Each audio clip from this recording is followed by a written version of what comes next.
Hello, stream. Hello, internet, chat.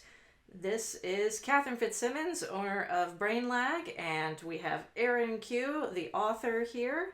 And welcome to the launch party for Welcome to the Other London. So, Erynn, would you like to tell us about your book? Okay, so,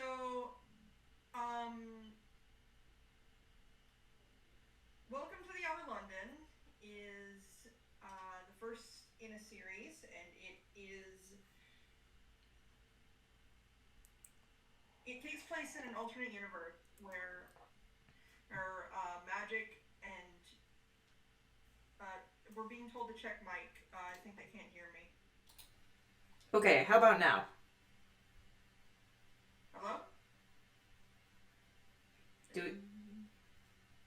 Sound check. Can everybody hear?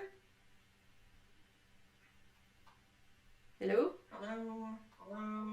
It says you are pretty quiet. Another says we can hear just fine. Hang on, let me just mess with my settings a bit. Yeah, I'm just checking out real quick. Settings. Mic. Here's my mic. I see my mic is on camera here, so yeah, it's pretty close. Is this better? So, chat, can you give us an idea if how's the audio sounding? Yeah.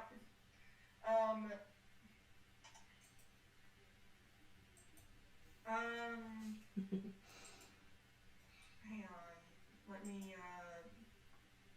Still pretty quiet on Erin's end.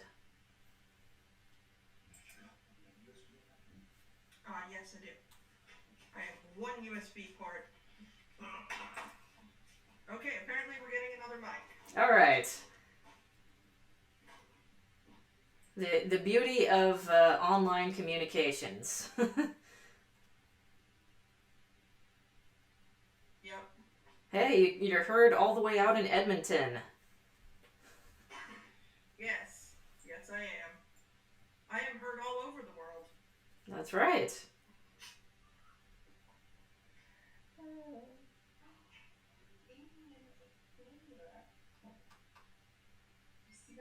Yep. Oh, you know what? Yep. But I don't. Texas and Alabama. Hello, everybody. Calgary. This is great. That's pretty good. And another Texan. Wow, where in Texas are you guys from?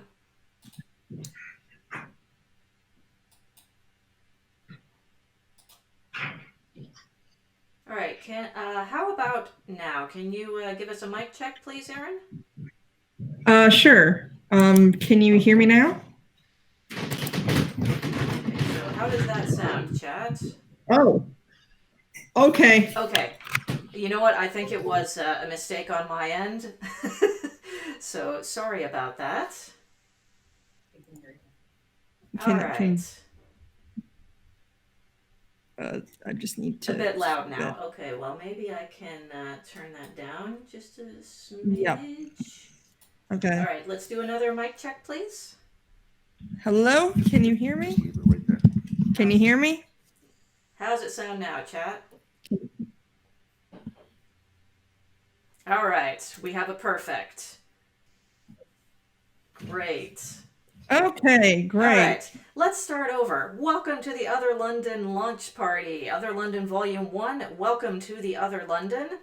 And to tell us about this fantastic new urban fantasy middle grade book, here's author Erynn Q. Give us a brief rundown of what the book is about.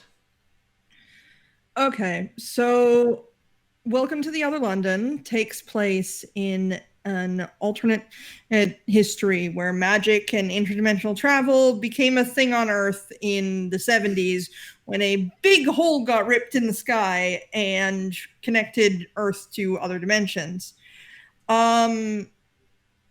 Since then, people on Earth, they don't know what they're doing as far as magic goes. They don't know what they're doing as far as most otherworldly things goes. So Earth has fixers managed by the Blacklight Foundation, who are a not-for-profit research group.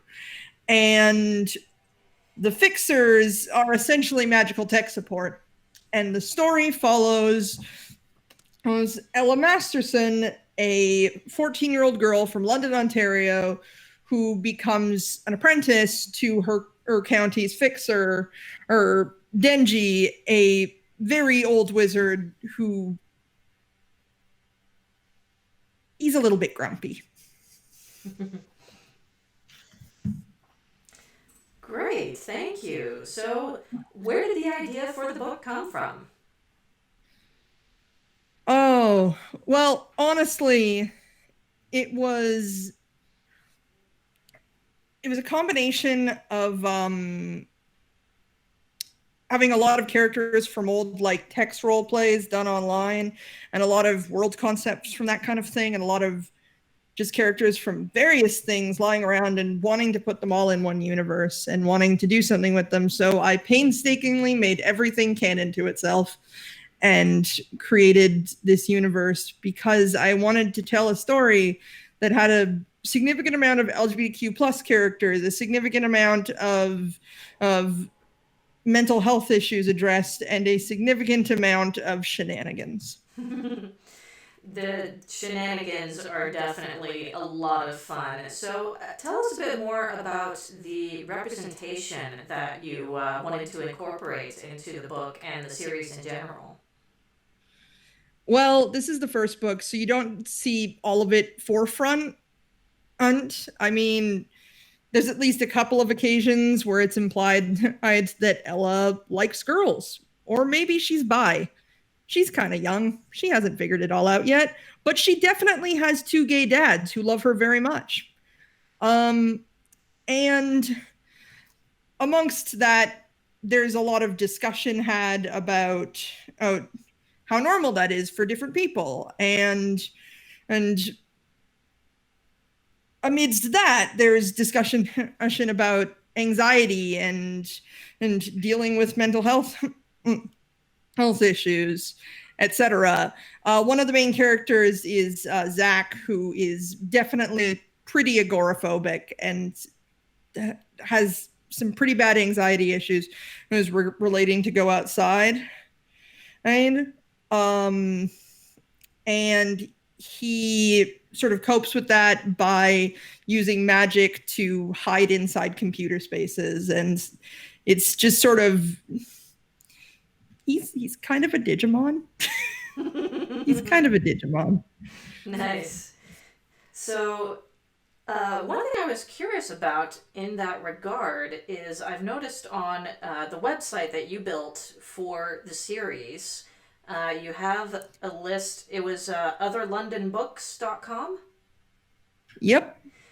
So on there, you have a list of the characters in, at least in the first book. And one thing I noticed is that one of the characters, Soul, who comes across very feminine in this book, is actually listed on your characters page as their pronouns are she, her, or he, him. So is Soul gender fluid? Yes. Soul has a bit of a feminine personal aesthetic as far as like clothing goes, but Soul is bigender. Okay. This is not addressed in book one, but I assure you, by the time book two is out, we will have plenty of scenes of male presenting Soul. Okay. Yeah, there's definitely a lot of stuff that you've laid in, setting up for, or not really setting up, but sort of hints and puzzles that are, coming out in future books. Can you give us any hints about what might be coming? Well,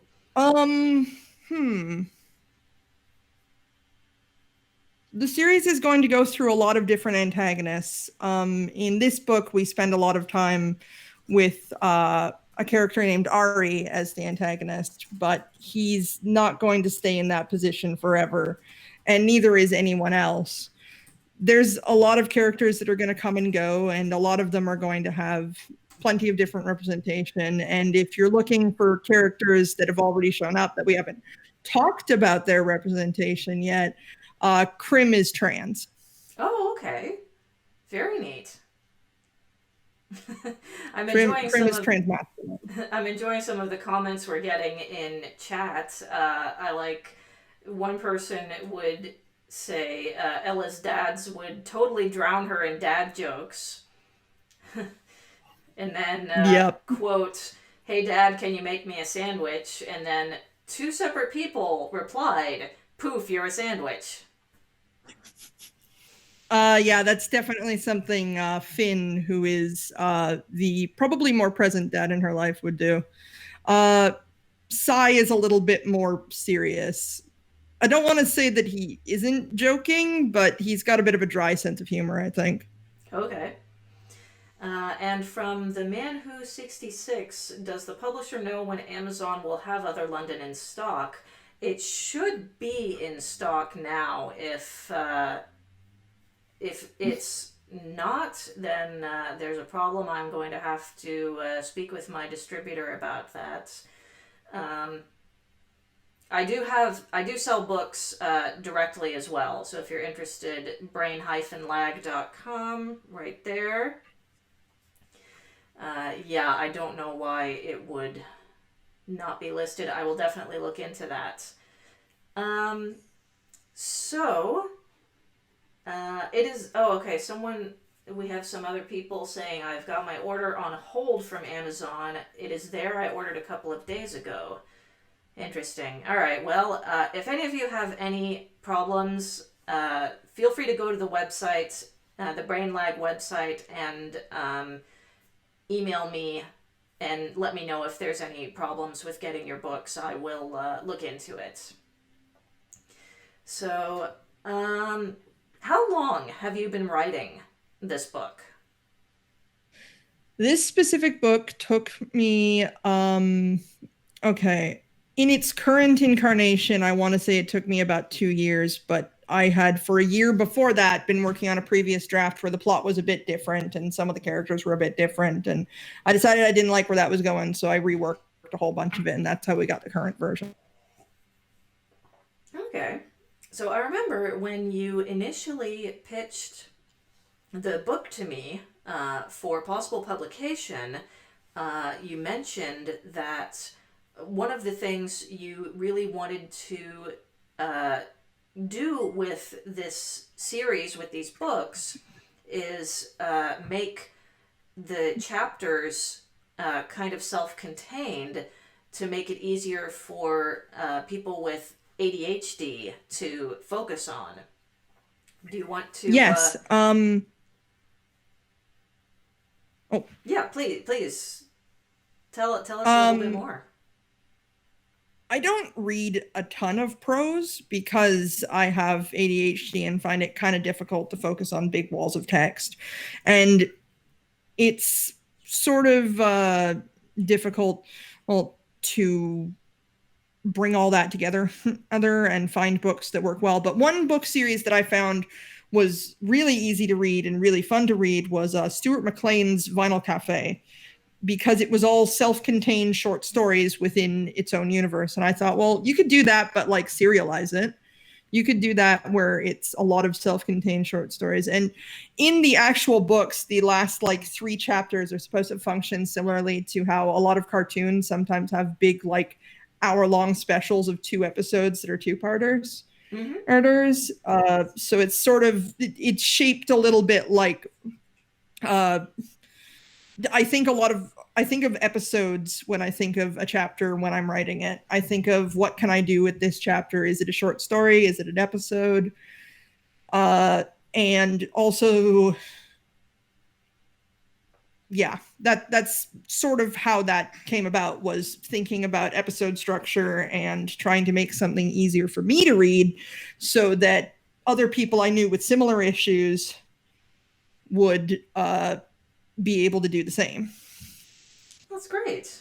Well, I think this book just, I felt really, not only has that wonderful episodic nature that makes it, easy to get into it without having to be super, super involved, and yet at the same time, it all flows very well and comes, it's all leading toward the conclusion.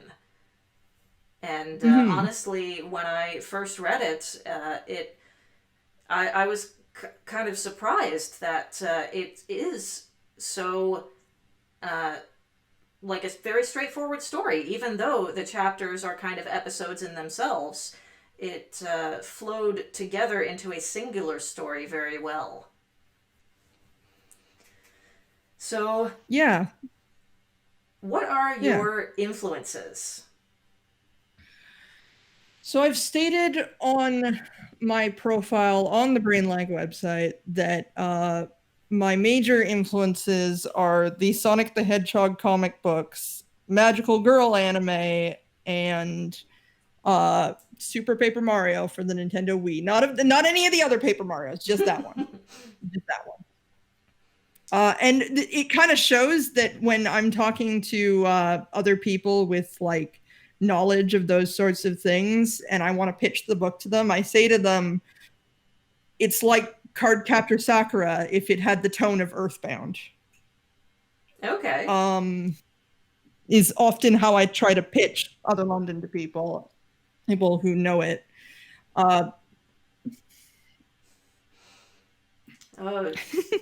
Zephyr Valgale has a very kind comment. It flowed so well that I was actually kind of mildly upset when I hit the ending.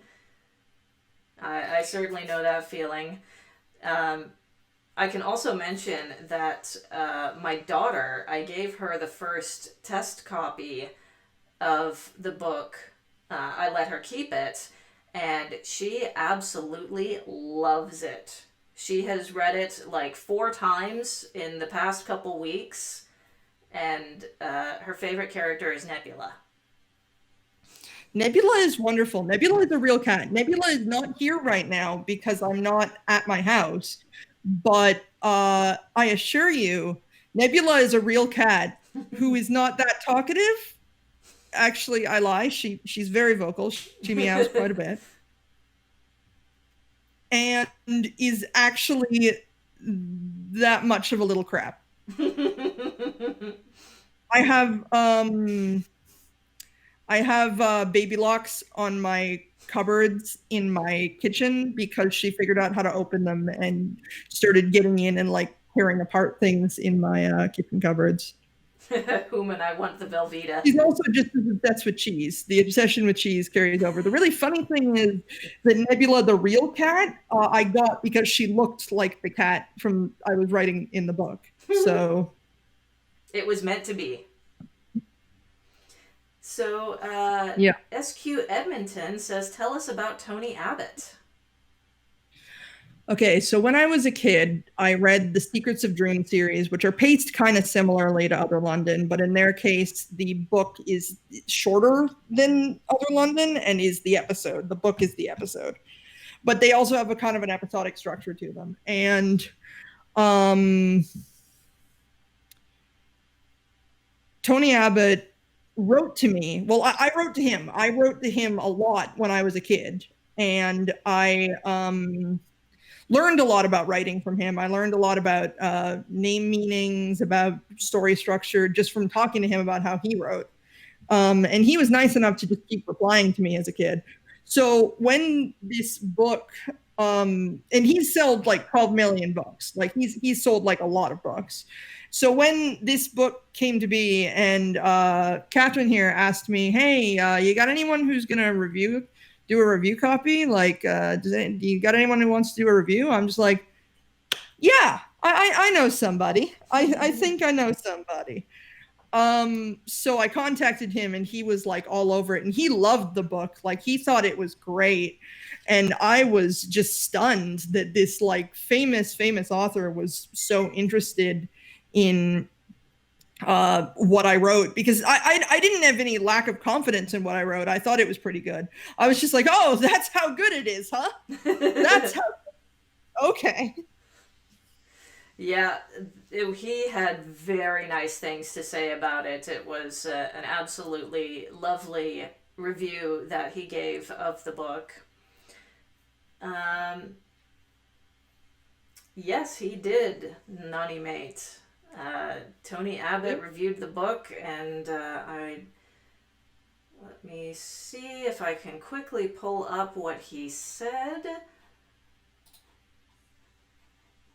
So he said, blends snappy dialogue with fast-paced action in a smart, witty, and very fresh urban fantasy. Sparkling characterization and an inventive plot draw the reader in from page one. A real winner. So that was very kind of him to say. Mm-hmm. All right, and let's see. Would you like to give a reading now? Yeah, I think I could do that. And we've got some questions in the chat that we can get to after that. To ye Quigleys, I say. It's magic. I don't gotta explain crap. That was in response to like to know more about the physics of the wormholes that interconnect the worlds in this fantastic future you speak of. Also, it's not the future. The That's there's true. like one clue to it, but the book takes place in 2018. Oh, okay. Oh, yeah, I guess it would.